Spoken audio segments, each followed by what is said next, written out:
So just be ready for that. Oh, there it is. And let's see, I'll fix that on my screen because now, okay, got it.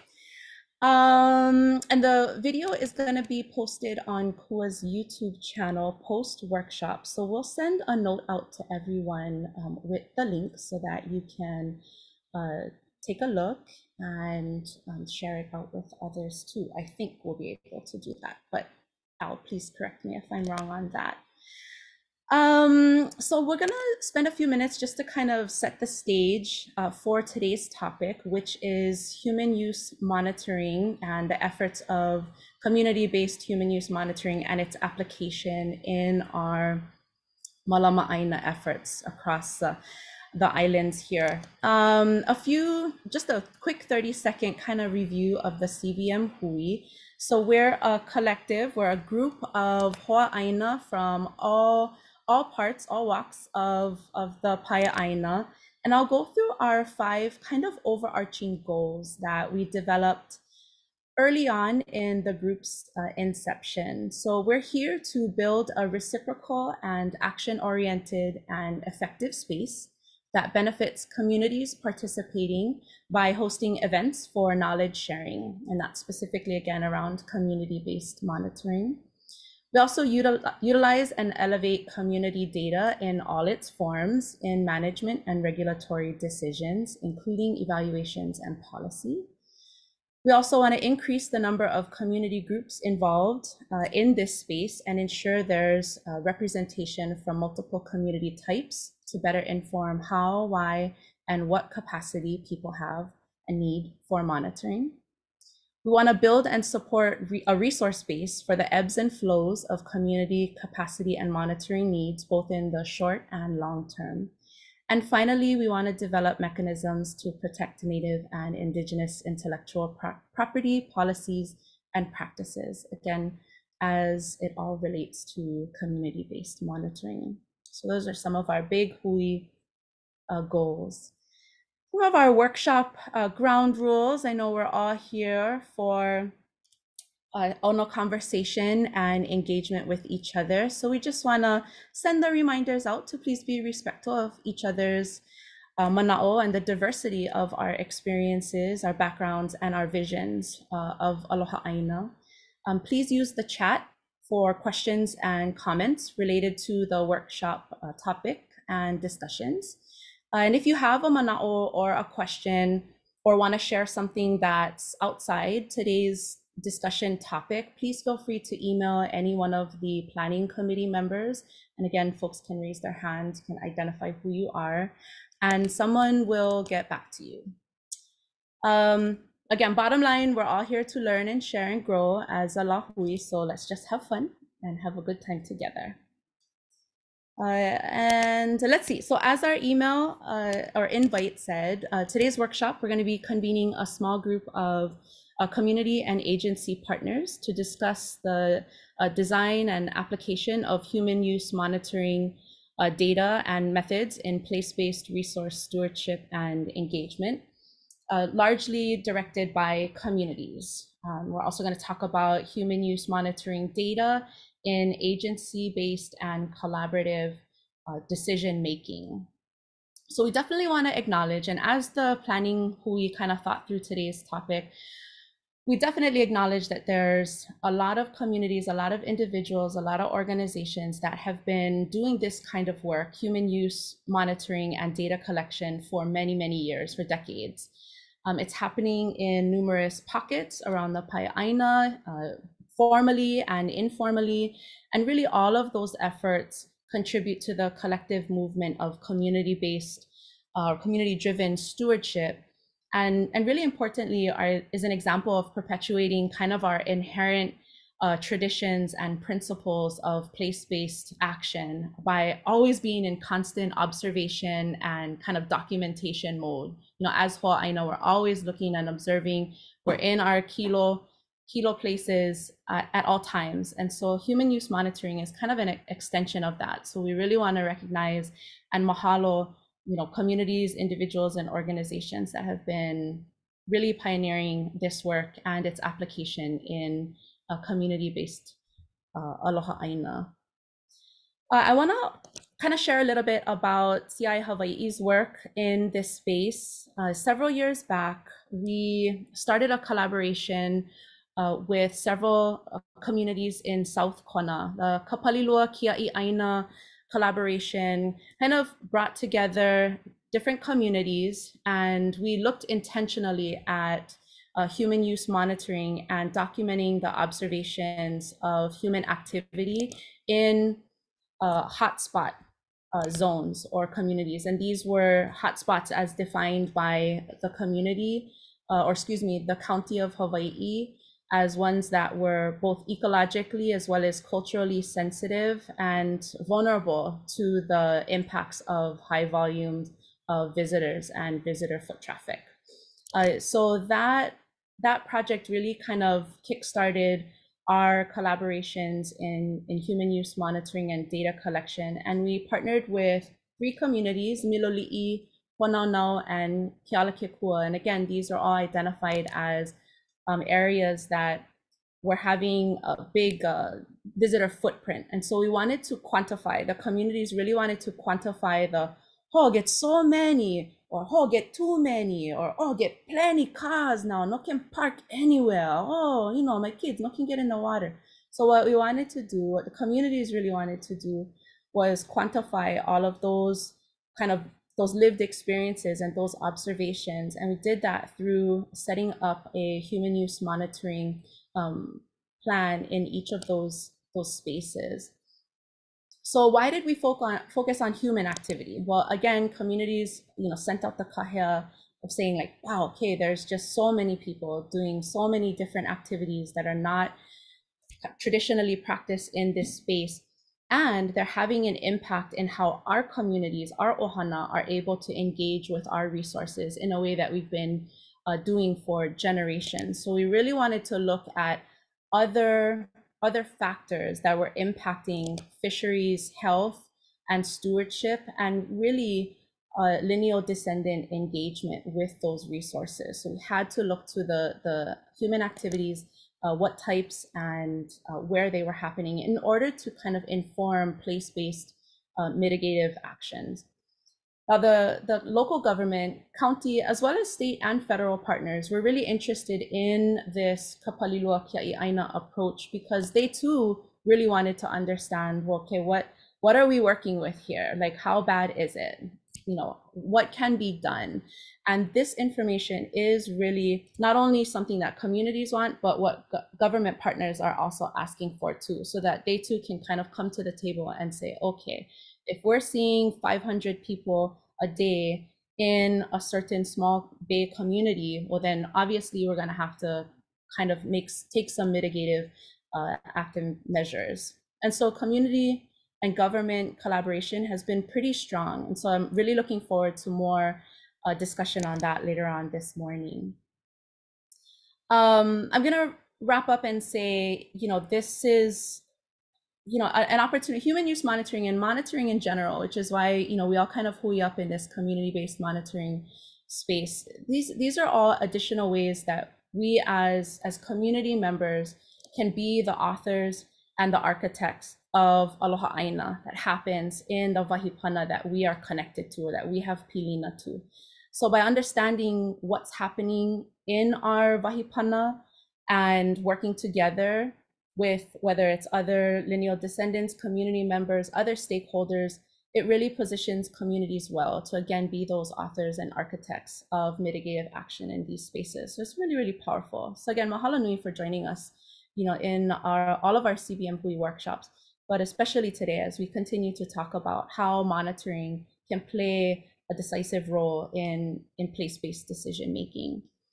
We are gonna hear from a few community members, some guest speakers here this morning, as well as some representatives from DLNR, as well as folks who are on the call and want to just share out experiences and mana'o from their corner.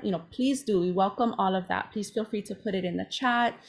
Raise your hand. We'll try our best to kind of facilitate all of the many moving parts.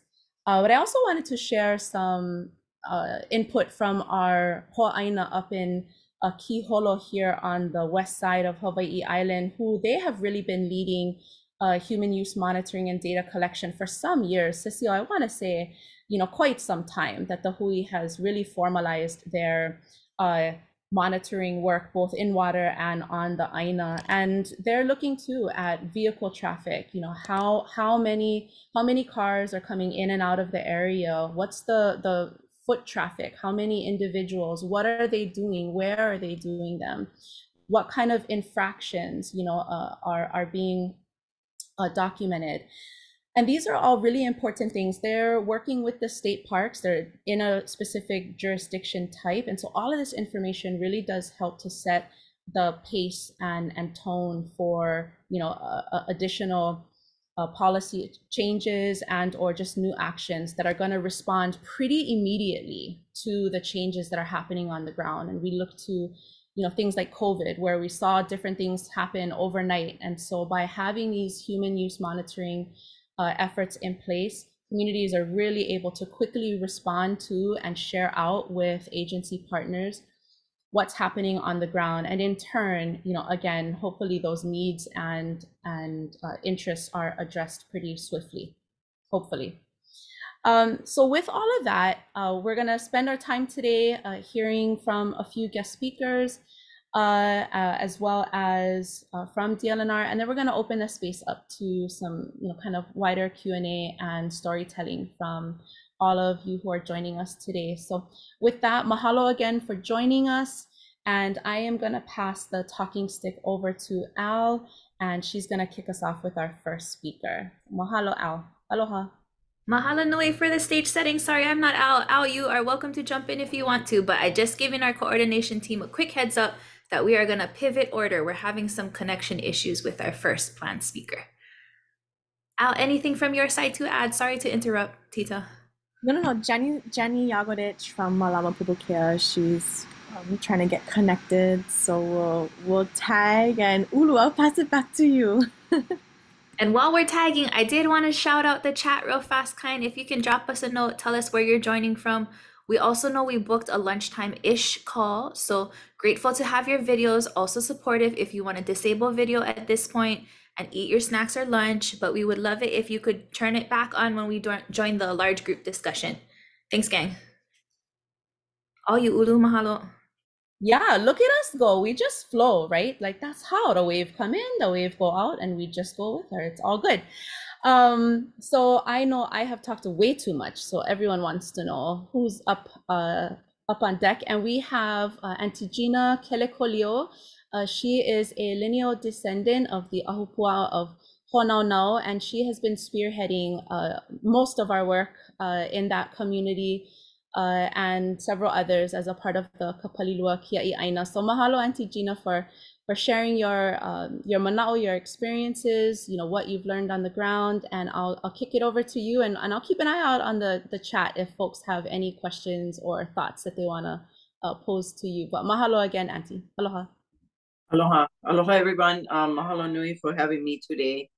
It's a wonderful experience to share my mana'o about Honaunau Bay and the struggles and the opportunity Kapalilua Kiaʻāina had given me as full-time, and they hired me as a consultant to go into 3 communities to get mana'o from Kanaka and people of place. And like I said, I'm not a college educated person. All my mana'o came from my upbringing from my parent, Louis Kumukai Kelekolio, and my ohana, born and raised in Honaunau Bay. And the teachings of just not much said, but a lot known true teachings of a lot of just, I don't know, listening, hanapa kuaha, open your pepe'au, look, listen. Kapalilua Kiaʻāina was a super great opportunity for Honaunau because Honaunau had nothing. No group, no hui, no nothing. We've been trampled. The internet is pretty much killing Hona now with the two-step internet site. You know, Hona now used to be filled with Kanaka. All the uncles fishing, going out, and their presents were there. But since COVID happened, oh my God, we're getting crushed. Our limo is all hammered from our reef, and the sunblock, just the education, the ponds, everything. It is, you have people coming in not knowing anything, no direction, no education, no cultural awareness at all. It was like a free for all, you know. And since Kapalilua Kuaʻāina started, I could actually get in there and create our hui with our lineal descendants, community members, and start creating human data, monitoring of activities that these people are doing. And it takes me about an hour to get through with the data sheet in Honanao. We did this for Napopo and Minoli also. The impact of tourism in Honanao is at least triple the amount. You know, Napopo is really huge, yeah. So they're kind of all spread out, but Honanao is so very small, and the impacts are just so great that I'm out there doing education at the same time. So I do a 45-minute walk. We cut it into sections, A, B, C, and D. And when I'm finished, about 45 minutes, I go out there and I educate people on cultural awareness and what their actions are creating, which is unknown to them because they don't know. They don't, you know, we can try and teach people about our culture, but, you know, they don't understand the way of us, you know. And, you know, I've been doing this my whole life, but in my younger years, I was very angry. And a lot of our Kanaka, Kane, and Wahine, our pain comes out in anger, yeah. So I was like that. And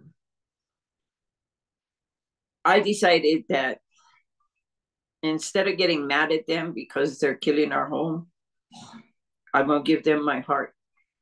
And I'm going to give them my mana'o of how they making us feel, our ohana, our families, on, you know, stepping on our limo, stepping on our reef, you know, walking on the reef, picking every shell known to man, trying to kill baby puhis in a pond, hammering all the rocks from the ponds, throwing them on the papa. And our babies in the ponds is like a nursery for us. You know, when I was young, we had thousands. Today, it's not thousands, it's depleted drastically. So I go out there and I showed him how we only get Lauipala pretty much a large base now because the Manini, Pakokui, and many things are not there now because no more nutrients on the reef. And it's sad. Our coral is dead. And it's, you know, it's not only the tourism, but it's global warming also. But it's a huge cocktail of years and years and years of people putting their sunblock on, and it looks like they want donut, you know, and they put like 2,000 pounds of glaze on them, and they jump in the water right after that. All the thing hamo, and the thing goes straight to the limo, straight to the reef, straight to the coral, and the devastation of that right now is just we're in fear. We're in fear for our home. And, you know, when I educate, I don't only educate for Honanao, I educate for Hawaii. And I tell them, wherever you go, it's the same message. Find the people from there, ask questions, get information on, don't be shy, because I tell tourism that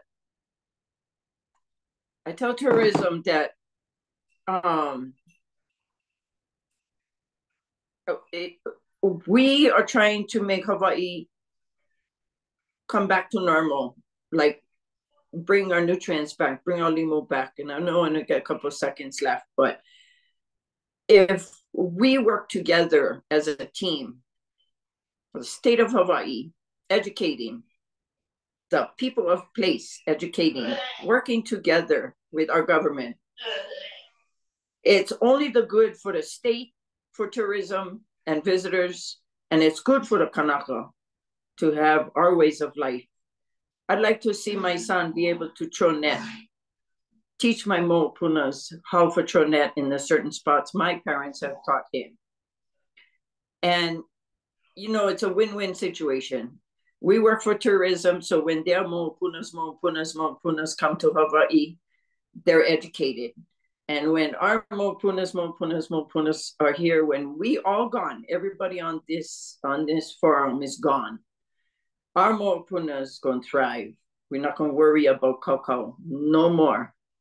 And that is the fight. But I firmly believe that the state of Hawaii, the county, the federal government, come into our kokino, come into all of us is one kokino, work together as for the greater good of Hawaii.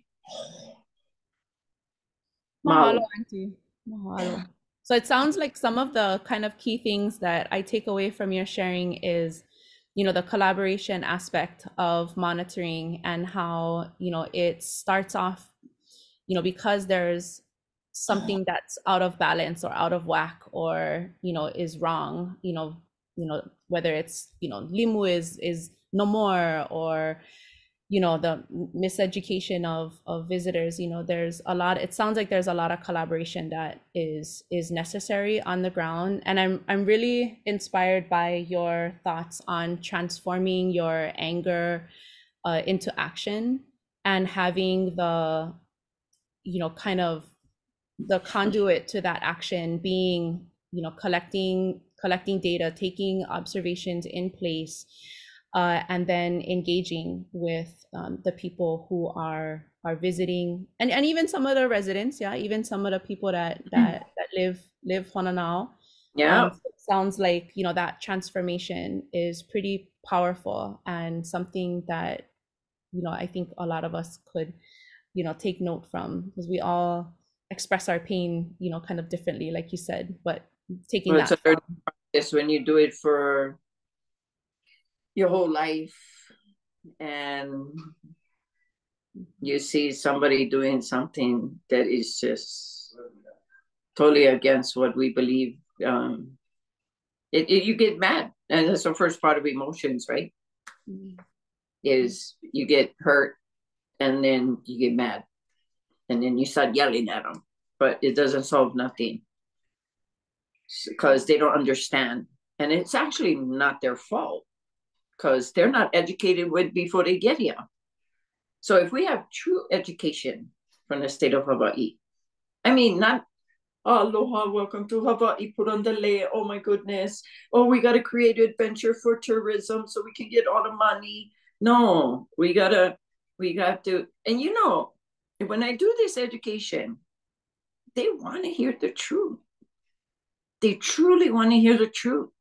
They want to hear us Kanaka say, excuse me, can you not do that? That is this, whatever, and they want to help us. They want to help. So I say, please help us save our home, save Hawaii, and they want to help. Of course, get, maybe in each area, like my area, maybe in 3 hours, I bump into maybe one or two. I'm American, I do what the hell I want. And then we just got to walk away, because, they're here for a moment. And there's always negative. There's going to be negative. So what I do is I say what I need to say, and I just walk away. Because if not, I'm going to get mad. And it's hard not to get angry because I am just, I was raised, my dad, pure Hawaiian, and I'm the light one of the family. No. But, and, taking data is really hard, guys, especially when you're attached, when your roots is attached to this ʻAina. And you gotta tell somebody like the Orientals, I wish I could speak Korean or Japanese or Chinese or whatever it is, but it's a struggle. It's not easy, especially when you connect it to that ʻAina. It takes a lot. It takes a lot to stay focused, yeah, because you can get nuha, especially, and I know our Kanaka. I know how it is, and yeah, but it's, in the long run, our mo'opuna's future, it means so much. It means so much to me, more than anything in this world, to know that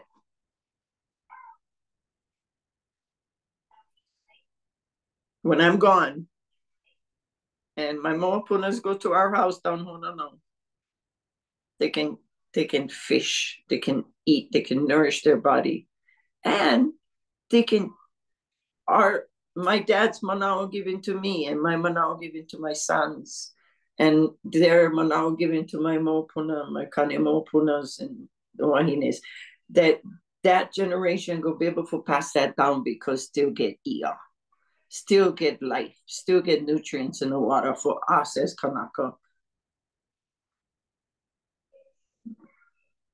Mahalo, Auntie. Mahalo. I think there's a lot of things to take away from what you're sharing, and you're pulling at our heartstrings for sure, because we're hitting on all of the emotions. I'm gonna kind of ping another project partner within the Kapalilua Kiaʻāina collaboration. I'll see what Hui has to kind of share in terms of Miloli'i's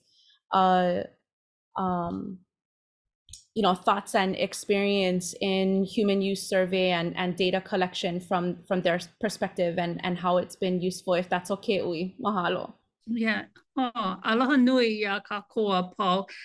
So many faces, and many of those that I've worked in several different circles, but it's nice to see everybody in this particular one. So welcome, everyone. Mahalo nui T for sharing. And I want everybody to remember that story, because that's a key point in human use surveying. And I'm going to dive into the technical details of what was performed in Kapalilua. And then I'm going to, in the lessons learned, I'm going to jump back and refer to what you just heard. That story is a common one that's important. Many of you collect those stories. Many of you have those stories from your place. And those are important when you embark into maybe using technology to capture human use in your area. Okay, so in the Kiaʻi Kapalilua, Gina was brought on board, and for Miloli'i, she came into our community 3 times a week, and we had 6 or 7 different panana that she was to do observations from. And it began while she descended. If you know Miloli'i, you have a 5-mile road coming down from the highway. And one of the lookouts is the first one. And then she traverses down into Papa Bay area, comes across Ho'opuloa, and then into Miloli'i. And while she's at each of those panana, she's doing observations to identify how many vessels she's seen out on the water. And the vessels could be kayak, boats, canoe, and so forth. As well as she can identify how many people are in the water, whether they're swimming, diving, scuba diving, all the different activities. And what's important when our community identified what classes of people and activity that were happening. This is to inform us when we make our rules. And this is a task that many of you do. You know, if we're getting overcrowded of commercial activity, then we need to quantify it. If we're getting people using spear guns and it's posing an issue and an unfair advantage into the natural resources, then we form a rule on it. So that's the methodology that we went through when we said, okay, when you do your observations from Paeʻāina 1, 4, and 6, you're going to be looking for these items versus when you're at the other locations. But pretty much across the board at each of the Paeʻāina, we asked it to do the same thing. You know, what are the, you know, the amount of people that are on the water and what are the type of activity that you saw. So at each location, she's spending about 10 to 15 minutes. It really, you know, once you get ma'a to it and how to kilo, and you use this as often as you do, then it gets really fast. The longer portion of time is really documenting that. And so she had the option to do it either two ways. One is manually on a form, kind of takes a little bit longer. The other one is using the NERDS app. And, you know, Alex can provide an intro if you're not familiar with it. I'm just going to refer it to you. Sorry, Alex. And this allows you automation through, you know, your phone or iPad to enter the data. We formulated the form so it could be easily entered that way if she had chosen to do so. She did it manually and somebody else had entered it in, so it's not a problem. So the outcome was, let me back up. Miloli'i CBSFA is 18.6 miles of coastline. The area that we had her observe from is knowing that she or anyone that was brought onto this project to do it could really only do observations from where you had access, immediate car access to the areas. So that really limited what area she was seeing.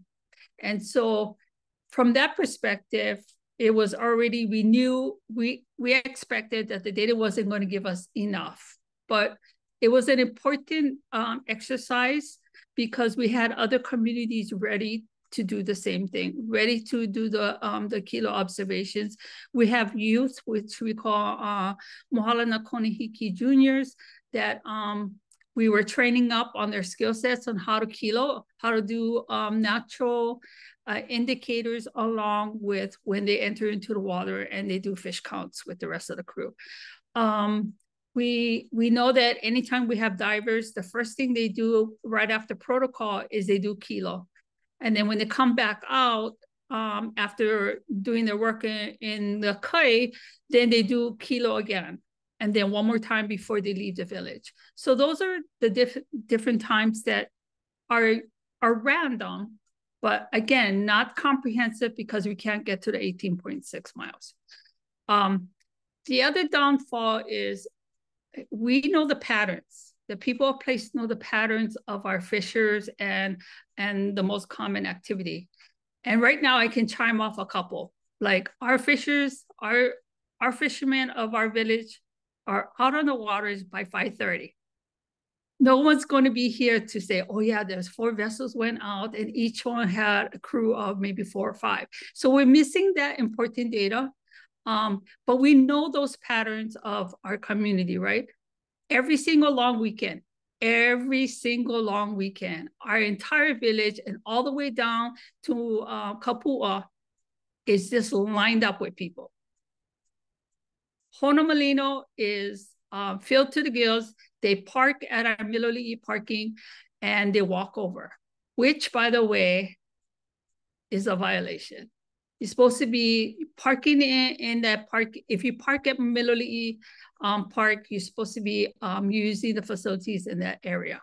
So we didn't find that out until we had a meeting with the county, and the county said, oh yeah, well, you know, that's easy, just put up signs. Well, no, those of you like Hahena, you know, you can put up a sign, but are people still going to abide by it? No. So, you know, tracking all that human use is very, very key to getting agencies, whether it's the county or the state, to participate and work with you in a collaborative in solving these issues.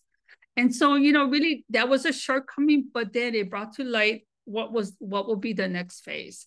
And so this is year 2. We just completed year 1. So year 2, we're moving human use surveying to use of cameras. So the first one camera has been installed and zeroing in on the ʻAuamo. And we're capturing data every 15 minutes. And then that will be summarized and placed into the NERDS app. Well, potentially. Okay, and so the NERDS app is another thing. You know, I know that not many people, some maybe, I don't know what's the number of communities that's using the NERDS app. But for us, because our app also has the rules, it has our Kilo app, tracking observations and journal from our keiki, as well as our divers, as well as our fish counts, and all our data is in there. So that's a trigger point to, even if our Makai Watch coordinator wants to forward on to DoCare, to enforcement. So having yet another app to log in is not attractive. So right now they're utilizing just the Kilo app that we have. It's a Glide app that's been custom for our community. It has all the contacts. So if they're rolling up and they're doing observations and they roll up on a violation, the contacts are right there in the app. So they just trigger right there. So, you know, moving from one app to the other, it's just a preference. It's just a preference. But that's where we're moving to. And I'm gonna just like cut myself off. I could talk for a while, but I want to point out to the point that I mentioned when I opened up. A good practice no matter what method you use to collect human use surveying, the first method is to get the people place to provide testimony, like what Gina just provided, like what I described is the pattern of my village. Now, if you're using any technology, any methodology, any tool, if your data does not support the trends that you know of the people or place, then it's falling short. And that's my best tip I can provide right now. So, you know, like we're not capturing those fishermen going out at 5:30, coming back by 2:30. That we know we're not catching that, then you know that the methodology that you're using isn't comprehensive enough to capture that. But that's very important. Like, and I'm gonna, you know, refer everybody to Hawaiʻi. You know, they started out with the CBSFA. They had to deal with the carrying capacity of their park and their visitors. And not until you collect such data can you support your recommendation for the state and or the county and combination thereof to assist you in collaborating and coming up with a solution that they've posed out and did a wonderful job at. Okay, I'm gonna kick myself off of this. Okay. Oh, mahalo, mahalo. I think you're bringing up so many important points for our discussion today, which is exactly about methodology and how we, as a community, define what the appropriate methodology should be for depending on the intention of the practice. And I think that your final point about, you know, how these are kind of points in time, kind of look, they're not meant to yeah, I don't even like to use the word validate, yeah, but if they're in any way kind of conflicting and or not supporting Aina's narrative and the people of that place, then we have to kind of re-examine the process. So I think that's a really, really, really excellent point. And mahalo nui for sharing about, you know, monitoring human activity as it relates to Miloli'i, specifically in a CBSFA, because that's a unique opportunity for us to look at how human use activity and data can influence fisheries management. So it's not just about managing what's happening on the land, it's all about, and it very much so has applicability in fisheries management. So mahalo for that. I'm gonna now pass the talking stick to Al and our friends over in Pupukea. And yeah, mahalo nui. Thanks, Ulu. Thanks again, Auntie Gina and Ui. Very happy to have Jenny here with us today. Jenny Yagodich is the Director of Education and Makai Watch Coordinator with Malama Pupukea Waimea. She's a council member with Ahupuaʻa, also part of the Limu Hui, and an advocate of the Hawaiʻi Hui. She's a straight up hammer, really, and the first person that came to mind for me whenever I think of human use monitoring. And so I'll pass it over to you, Jenny. Thanks so much for sharing with us today. Thank you, Alex. Oh, it's good to see everybody. And mahalo to those of you that were already sharing. I just want to keep listening to you guys, and I know the struggle, and I don't want this to sound any kind, but it makes me feel good knowing that I'm not alone in that struggle. I'm just being honest. Because, you know, so I know you guys know this, but sometimes, man, you just, you know, you can't punch a tourist in the face. And so you have to like breathe and be calm and just know that you're doing this for all the pono reasons. And it's kind of nice just to hear that other folks, you know, are going through that too. So mahalo for sharing. I was having a little bit of technical difficulties today. My mouse on my desktop just died completely, my iMac mouse. So I don't know. So I'm on my laptop now. So I'm going to try to share my screen to a little presentation to share with you guys about, let's see if it'll work, about human use. Hang on, it's telling me to allow Zoom to connect.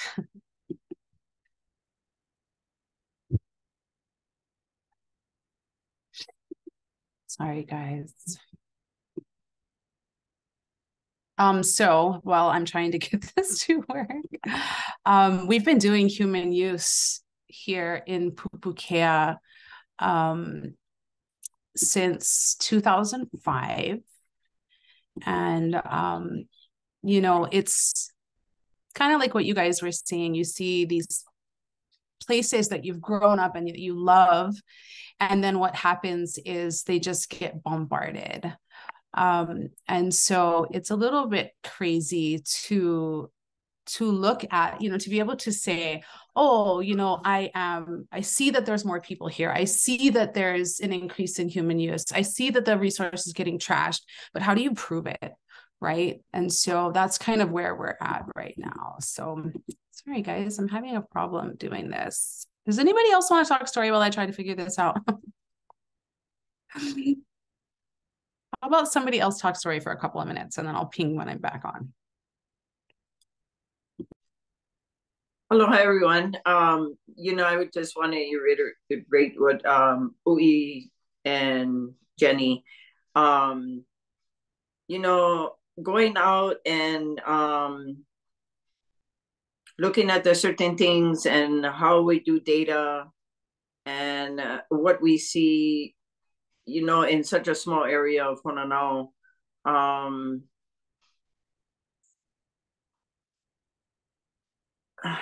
It's hard to explain, but I think that, you know, only us that live there know what type of data to use. Yeah, you can have one stranger come in and try to do data, but they wouldn't understand from the teachings. Yeah. We've been doing data for what since last March, so about a year and a half now, and on human activities. And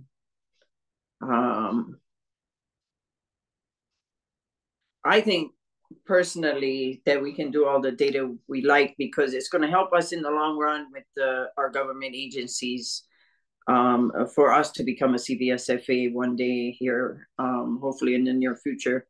But the key to saving your home is doing education. Education is a key to success.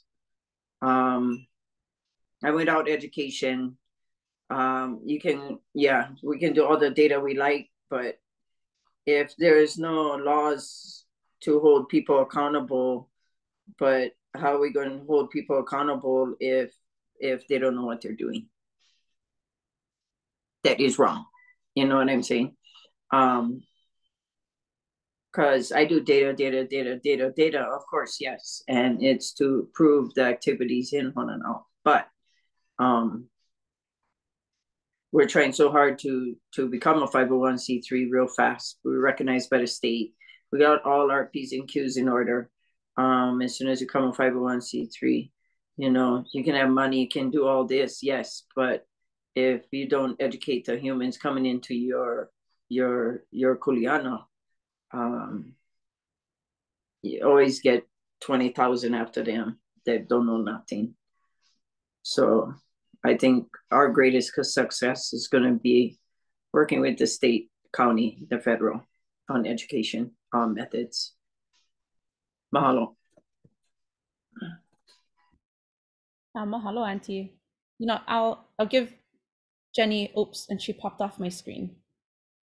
Well, Jenny, just give me those when you're ready. But I kind of want to recall something that we had mentioned, but that Jenny, it sparked in me when Jenny was talking about how long they've been doing their data collection, is about, you know, the platforms that we use, or the tools that we use, and the importance of you know, kind of having that thought through. Because I think back to, you know, Kiholo, how, you know, there's so many years of data collected and it sits in a box, right? Where, you know, there's paper sheets that are, you know, kind of building, and it takes a human to kind of then transfer that information over to, you know, whatever analytical tool that that is going to be used.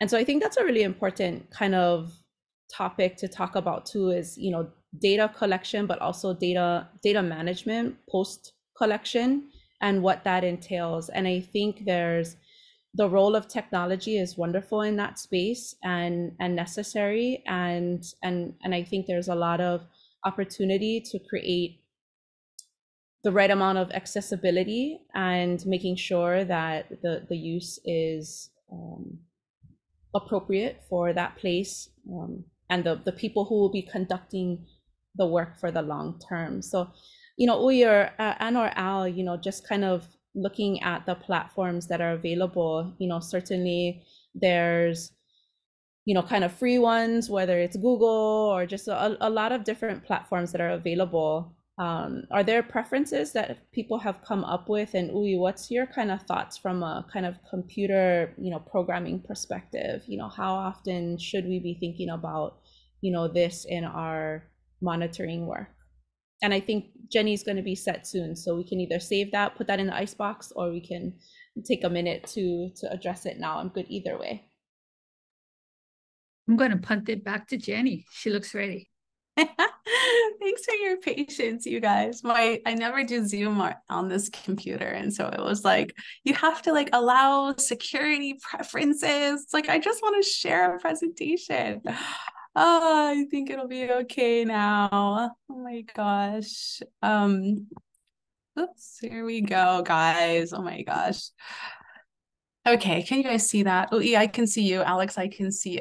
Yay. Okay, so I'll just have to figure out how to advance slide. Here we go. Okay, so for those of you who I don't know, the organization that I'm a part of, Malama Pupukea Waimea, is basically the community nonprofit that cares for, educates about, and protects the Pupukea Marine Life Conservation District out on the North Shore of Oahu.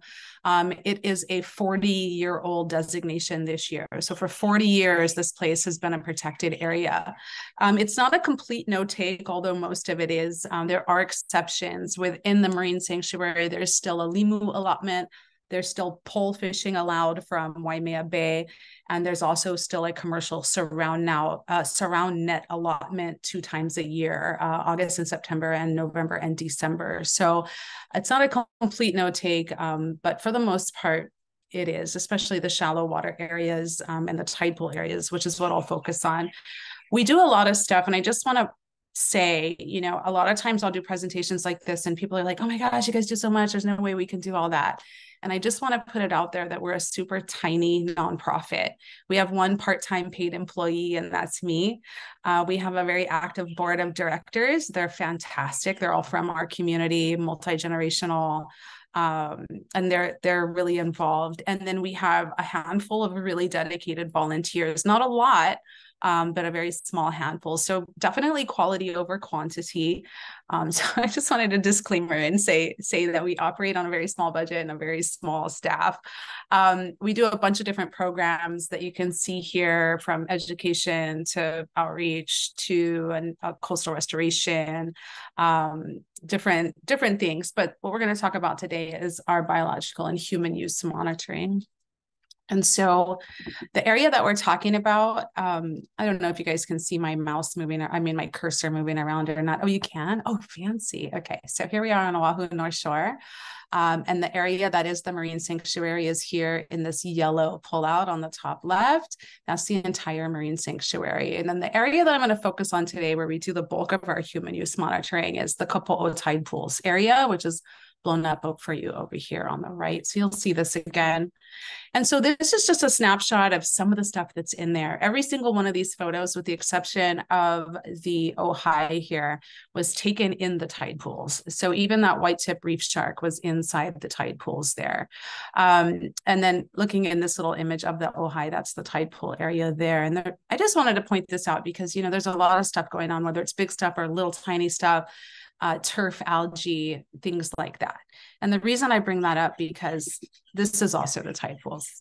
And so when we look at this, it's like, you know, feet are killers, essentially, especially uneducated feet, especially feet that are not used to being in the ocean and are scared and they need to stand on everything. But what all these feet do in there is they smash urchins, they smash sea cucumbers, they scrub the surface of submerged rock clean of all that turf, algae. And I know you guys know the importance of all of that stuff. I don't have to go over that. And so this is the reason why we do human use monitoring, because nobody else is. We love working with the state. We collaborate with them as much as we can. And their resources are limited too, and they can't be out there every day monitoring. And so we really took it upon ourselves to like, what the heck is happening? You know, how many people are using this place? And so our human use monitoring, like I mentioned earlier, started in 2005, and it was actually really basic at the time, but it was part of, we started as a Makai Watch program. And that was part of the kuleana of being Makai Watch at that time, as you did human use monitoring, along with biological monitoring too. But that's when it started. And at that time, we basically looked, you know, how many people are in the water and how many people are on the land. It was super consistent. Every Saturday, we set up our outreach tent. So at noon on those Saturdays, we would do a human use count. It was on paper, and then the data would be entered into our little data collection system later. And we rotated our sites. So it would be, you know, Kapo'o one day, Waimea Bay the next day, Kalua Amawe. So the three main sites that are within the sanctuary. And then over time, we expanded those surveys to look at what specific activities are humans doing. For instance, how many are swimming, how many are snorkeling, scuba, paddleboard, whatever it was. And then in 2001, we really, you know, with COVID and everything that happened, we really started to take a look. And like you guys, we saw things change, in that time. And so what we did is we actually started to look at not just what they're doing, but how are they interacting with the resource itself. We also switched to a digital collection of the human use numbers. It's a Google form. We started looking at people's behavior in the water, and we implemented this thing called secret snorkelers, which I'll explain in a second. It's pretty fun. So here's a look at sort of the papers I was talking about. So our paper version has kind of changed form over the years, but it's just basic stuff with sort of some general conditions, kilo stuff on it, and then kind of our areas and how many people are doing what. So how many people are on the beach? How many people are walking on the reef? How many people are walking just on the rocks? All of that stuff. And then when we switched over to our Google form, this is what that looks like. And so it's still the same information is captured there. It's just sort of a fill in the blank or fill in the numbers here.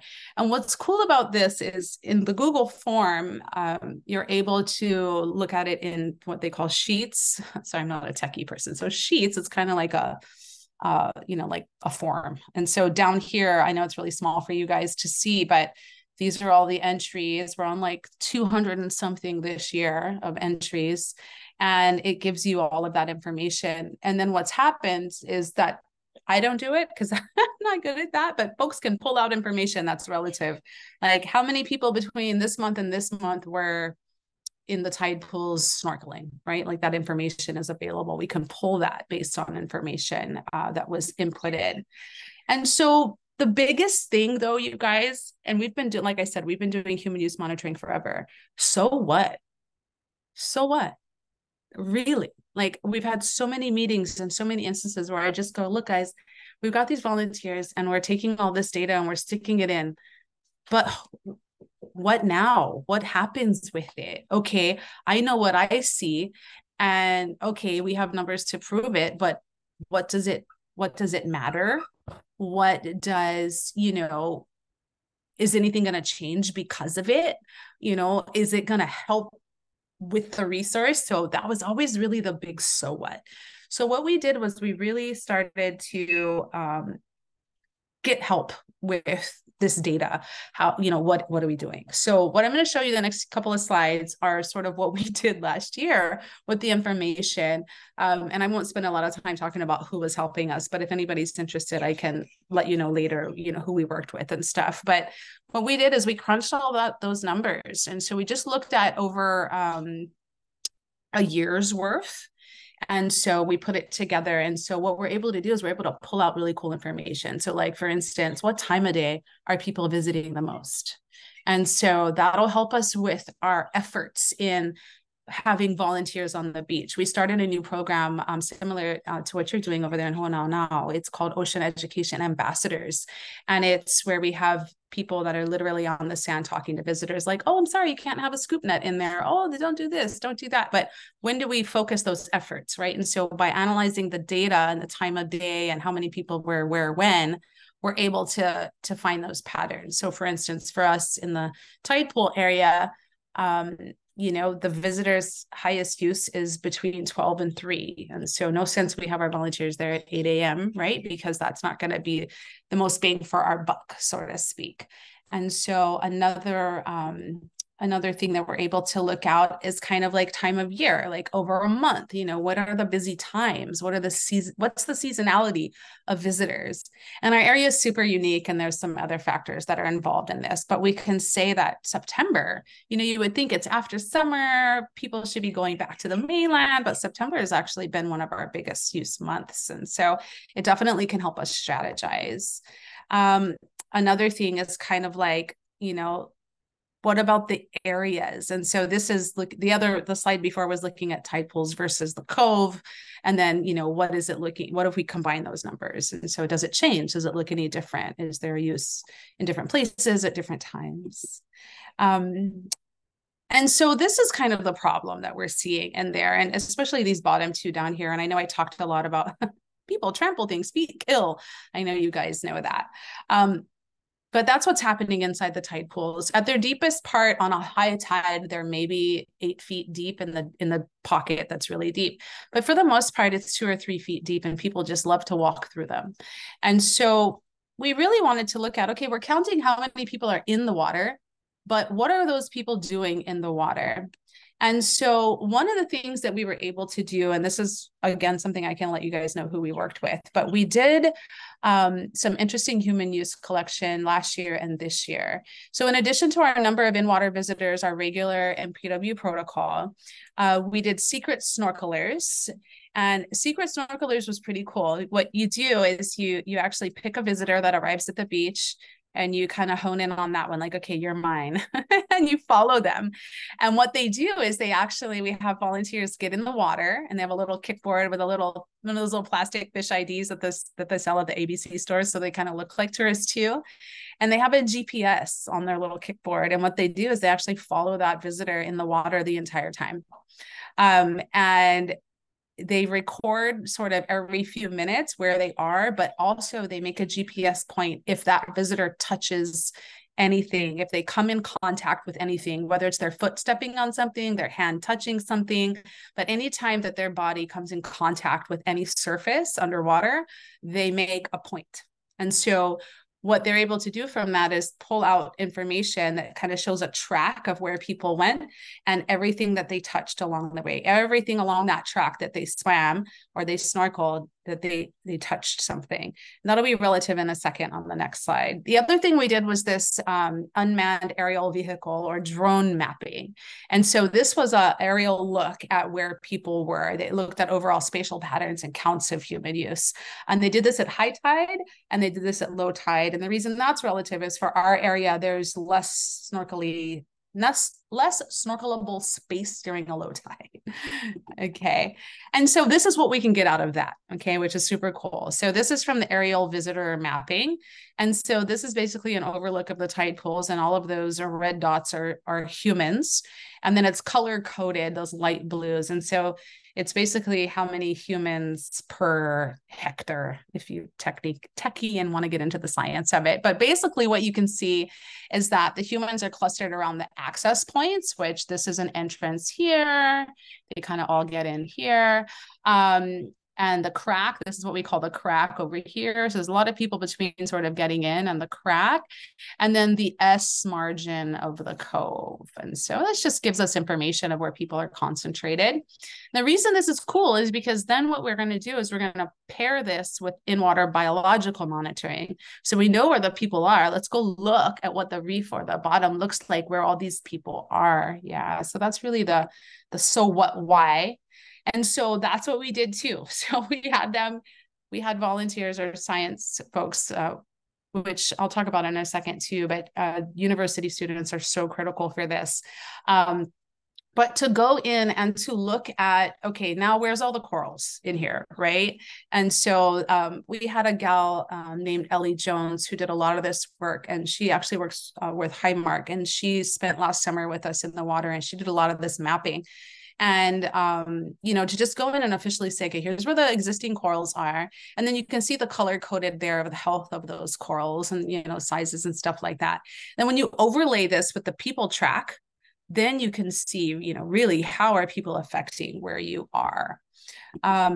And then this one is really interesting. So then we can see like, okay, so if we know where the people are and we know where the coral are, and then we look at the health of the coral in those spots, what do we see? So in this case, last summer, this one was 2022, this image was 2022, 66% of the surveyed corals were damaged, and coral damage found everywhere with a higher occurrence corresponding with a higher human density. So the bottom line is we can now prove and say humans are having a detrimental effect on the coral in this area.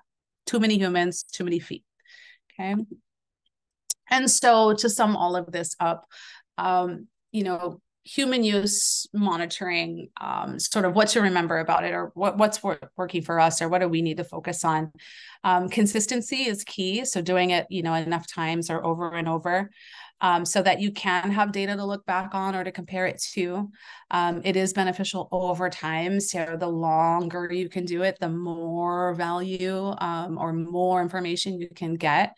It's especially beneficial if paired with biological monitoring to really look at how the humans are affecting what's in the water. It's not hard to do, but it does require someone to analyze that data, which is not me. I can count the people, but I can't analyze the data. And then training is important for the volunteers to collect the data, because you want everybody to do it the same way. So you need somebody who can really kind of train people on how to collect the data. And it would be specific for your own spot, right? Like we're counting people in very specific areas. And then just side note that the university students, like I mentioned earlier, are really great for secret snorkeling, which is what we use them for.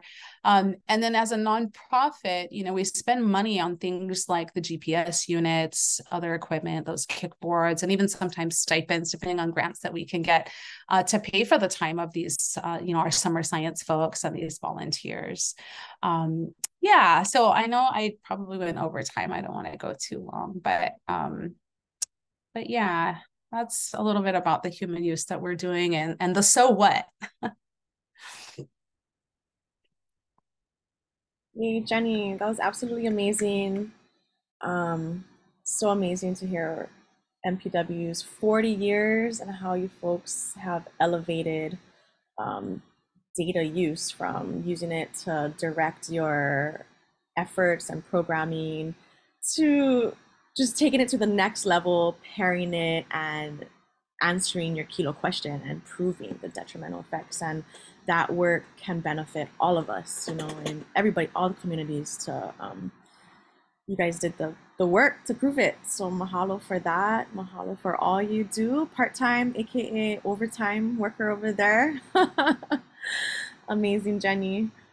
I think we'll have time for questions and discussion after, but I believe, you know, following you, we're gonna have Katie and Luna and some of the DAR team share. Yeah, thank you, Alex. We just wanted to bring some agency side to this because I think, like Jenny said, well, number one, how do I sign up to be a secret snorkeler? I really want to do that. That sounds amazing.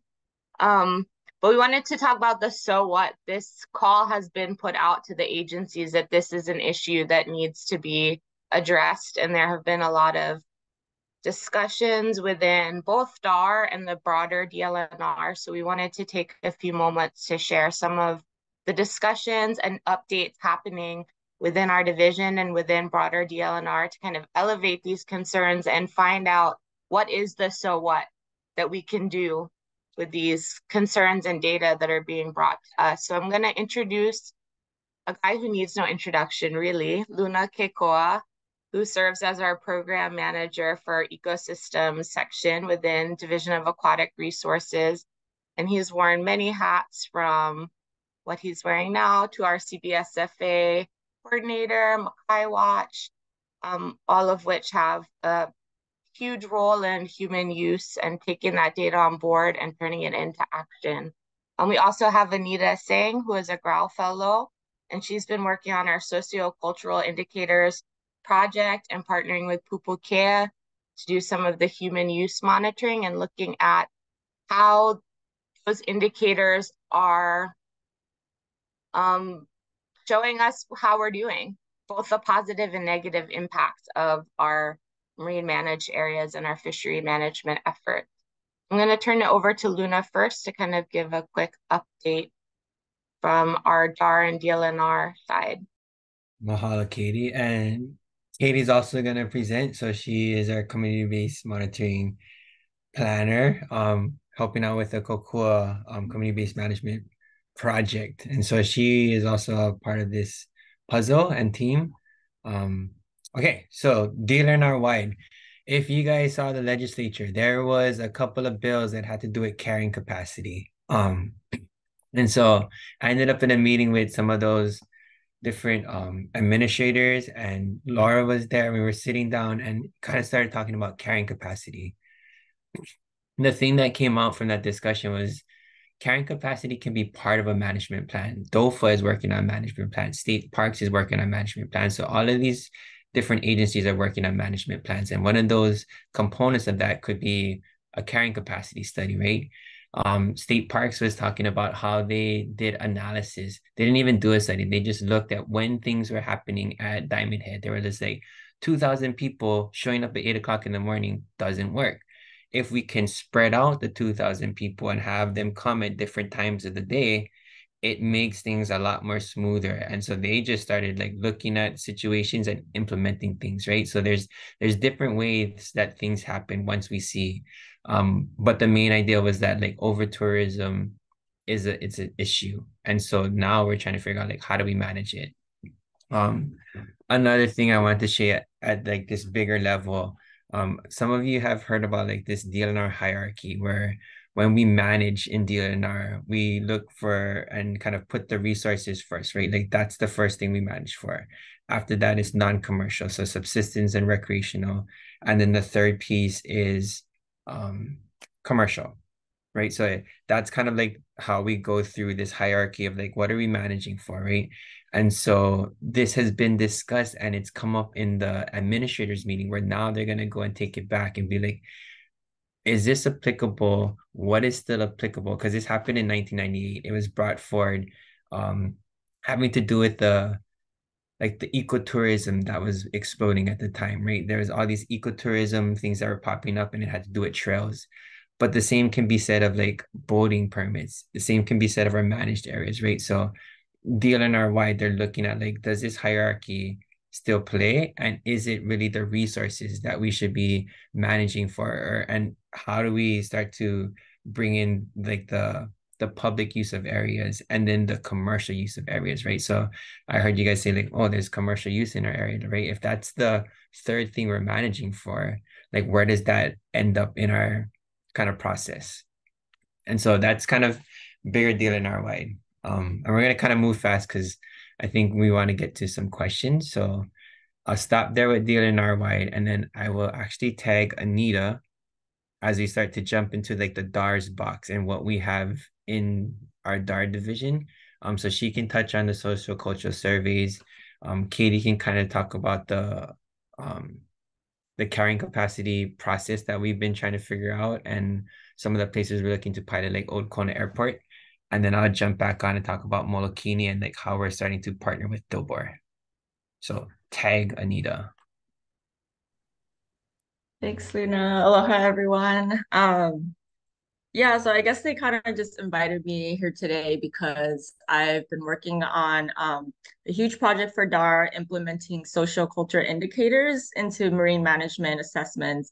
I think a few of you folks have already heard about it, but this kind of entailed me, and I think for the first time, for DAR to kind of start conducting their own human use surveys. And these surveys is part of, this larger project looking at what kind of indicators we can use to measure like social and cultural changes that are happening within communities. Because for the longest time, a lot of management agencies only look at the ecological stuff, like we're only looking at like coral cover fish, but what's actually happening with community members. So I've kind of been piloting human use surveys. I've only done one study site so far, which is Pupukea MLCD. So I've been working a lot with Jenny and kind of getting their input because they've already been doing it for a long time, as she shared. But as DAR staff, we kind of been going out also and trying to collect some of this human use activity data. And this is to help us measure, for our project's sake, it's to kind of measure like what's kind of going on and how is the place being utilized and how it might change over time. And if it's changing, like what is the cause of this? Is this due to a new management strategy or action? And if so, what can DAR do about it? Or sometimes it might not even fall under DAR's jurisdiction, but something we've been talking about a lot is strengthening those like interjurisdictional partnerships. And, you know, if it's like a Dilbor issue, like where we would have to like approach them and kind of work together as a whole kind of agency DLNR. So yeah, we're kind of tracking changes over time and what can DAR do to improve that. And I think I'm just gonna keep it brief and short, but I think one really interesting thing that we've been doing is not just doing observational surveys, but I've just loosely been calling it intercept surveys, where we're actually approaching people on the beach and asking them to fill out this short questionnaire. I think the questionnaires we're still piloting, and it's kind of tricky because I have heard feedback from a lot of community members that they're like questionnaires can be annoying. And because I definitely know that a lot of folks have been filling out surveys a lot for other research projects, but one of their frustrations is that nothing ever comes of it. So just kind of throwing it out there as a word of caution, like we are doing questionnaires. Some folks might not like it, but I think what's been really valuable is that some of the questions on there is we've like literally been asking folks questions like, what kind of factors negatively affect your experience here? And I just kind of wanted to quickly show screen just to show like some of the data I've collected for Pupukea. Some of the factors that we've listed as an option for them includes things like, I don't know, like fees, coastal development, pollution or runoff. Sorry, it might be a little hard to see, but what I found really interesting, which I kind of assumed what would happen, is that if you just look at the bar graph, the longest bars, the most people that filled out the survey all kept saying that traffic, parking, and the number of visitors or tourists were kind of like the biggest factors that negatively affected their experience there. And the color bars just represents the three different areas for Pupukea, Waimea, Kailua, Maua, and Kapo'o. But yeah, so I just wanted to share that. That would be like one small difference, is that in addition to observational surveys, I've also been approaching folks and asking them to fill out these questionnaires so we can get those like additional perceptions that might help with like rulemaking or just identifying yeah, any concerns that folks want to like highlight or address. And yeah, with that, I'm happy to answer. We can discuss more after, but I just want to make sure to have time for Katie to share as well.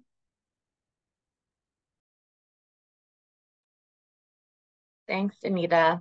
Yeah, our next update, kind of building from what Anita said, is a lot of our human use, the outcomes are kind of a carrying capacity. We have this understanding that our places are overused. So how do we address it? And not just us as DAR, but how do we partner with these other agencies that have the authority to enact these management actions? So we'll be working with Dr. Brian Schuster from Department of Geography to develop a carrying capacity framework for DAR that's going to initially look at our marine managed areas, but we're hoping to expand it in the future to not just look at our marine management areas, but how managed areas also divert pressure to other places and the impacts that that's having. So this framework is going to be developed and piloted at Old Kona Airport, which is one of the MLCDs that we have the ability to issue commercial use permits. And it's not specifically looking at developing numbers, like these magic numbers for carrying capacity, but it's looking at what are the management objectives of these places and are our actions achieving it? And if not, how do we need to pivot to ensure that we're attaining these overall objectives for our MMAs? So we're really excited to have that kick off. And I would love to figure out how community data can contribute to developing these, not only the objectives, but also tracking them and ensuring that they're achieving the needs for our resources and for our communities as well. So I'm going to stop there for time's sake and pass it back to Luna for Molokini. Yep. So the last thing, so I heard you guys talk about the so what. And so one of the so what's, like Ui said, like they were using that information to help them figure out the rules. I know Pupukea was looking at things because they were trying to figure out things with like, oh, when Hanama Bay shuts off, like we get choked more visitors, right? So helping us manage, but like it's to use to help manage the area. And one of the actual actions is Molokini, where it was overcrowded. They did the study, right? They figured out what time boats were going inside, how many were in there, what would be like the number, and it turned into a rule. DAR stepped up and has been helping Dober and kind of taking this role that like day use moorings can fall under DAR. And so we've been kind of, our legal fellows have been working to kind of come up with this proposal, and it's going for public hearing this week, Thursday. And so Molokini will be heard on Thursday. But that's kind of where we want to get to, where we get to a place where the data is helping us drive management and say like, hey, like things need to be done. Here's the best idea we have. And if we write the rules like this, like I think, or we think that it will better like serve the resource and like the area and allow the fish to kind of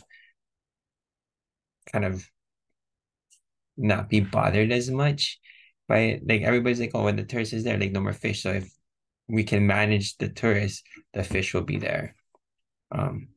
So that's kind of the ending we want to wrap up with. But like we're really starting to partner with Dobar in different areas because a lot of it has to do with, like I heard Ui saying, like their person who was looking at what kind of vessels are out there, right? So Waikiki, it's happening, West Hawaii, areas in West Maui. So just starting to partner a lot more with boating and bringing them to the table, because a lot of these rules, we need both of those agencies at the table. And so I'll end it with that. Mahalo Luna, mahalo Katie, mahalo Anita. Appreciate your mana'o on this topic as well. With a few minutes remaining before we close our call today, I was trying to think through the best way to manage our large group discussion. And I think what I'm going to land on is, if you're in a spot where you can enable video, we're going to do a real quick interactive thing. And then I may still open the floor to 1 or 2 questions. If anybody has any pressing questions for the group, please do drop that in the chat. So if you're not in a spot to enable video, I'm going to ask you to use emoji icons.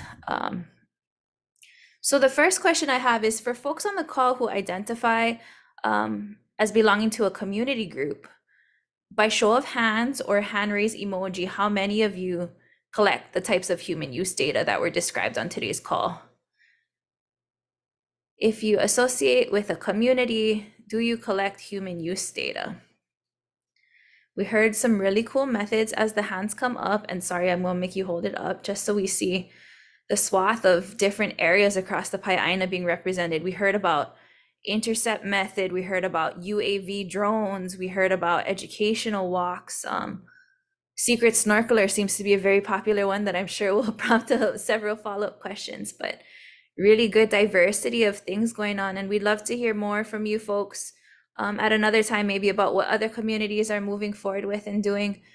So I'll close that portion. Next question, if you identify as a supporting organization, a managing regulatory agency, or other professional organization who works in this field, how many of you work directly with human use data?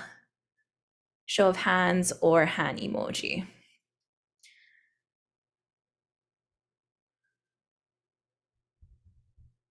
And for those agency and org peeps on the call right now, raising your hands, if you might be willing, I would love it if you could drop your contact information in the chat. If you are in the type of position where additional correspondence with communities may inform how we approach our data, or if you have specific questions that you would like to run past some of these practitioners on the call today, in terms of how we harmonize these different things that we heard.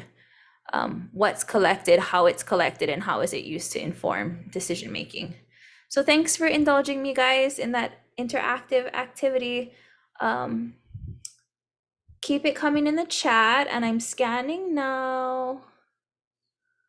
I'll quickly ask, looks like Ulu, maybe your questions, unless others see pressing. I see Luna answered. There was a question in the chat to Dar. What is the length of time that data collection should happen to inform some actions on the ground? To which Luna responded, maybe 2 years, similar to spawning calendars. Year 1 to collect and compile, and year 2 to collect and compile. Okay. Maybe we can make this one interactive as well. There's a question in the chat, how long did folks collect data to inform action? So again, to our community reps on the call today, if you can show me by show of hands, I don't know how we do this in emoji version, but how long did you collect your data for? I'd be really interested in seeing those figures pop up on the screen.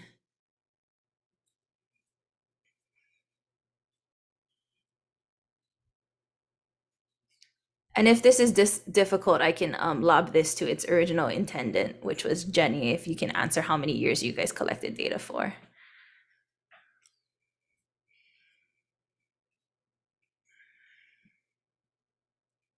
Oh, we have an answer in the chat, 18 years.